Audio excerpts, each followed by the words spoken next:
మీది double face కాదా? Flora వాయించిందిగా. దీనికి హరీష్ రిప్లై ఇచ్చాడు. అయిపోయిందా? ఫస్ట్ మీలాంటి ఫ్రెండ్స్ నాకు వద్దు. మీరు కన్వీనియన్స్ బట్టి మారిపోతారు. సంజన గారితో మీకు ఇష్యూ ఉన్నప్పుడు మీకు చిన్న ఇష్యూ కూడా పెద్దదిలా కనిపించింది. ఆవిడ షాంపూ బాటిల్ కింద పెడితే అది పెద్ద తప్పు, ఘోరం, పాపం అన్నారు. ఇక్కడ ఆవిడ జెంట్స్ మైక్ పెట్టే హుక్ దగ్గర ఆవిడ పెడితే చూసేటప్పుడు ఎవరైనా వాష్రూమ్ లో ఎవరైనా ఉన్నారేమోనని ఆగిపోతాం. ఒకసారి అలానే పొరపాటున నా మైక్ తీసుకోబోయారు. నేను అప్పుడు అది నాదని చెప్పాను.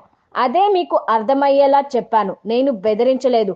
తప్పు విషయంలో స్టాండ్ తీసుకుంటే మీకే ప్రాబ్లం అవుతుందని చెప్పాను అని హరీష్ అన్నాడు. అలానే సంజన గారు కెప్టెన్ గా ఉన్నప్పుడు ఆవిడ పర్సనల్ మేకప్ థింగ్స్ దొంగతనం చేయాలని హరీష్ నాకు చెప్పారు. దానికి నేను ప్రియా ఒప్పుకోలేదు.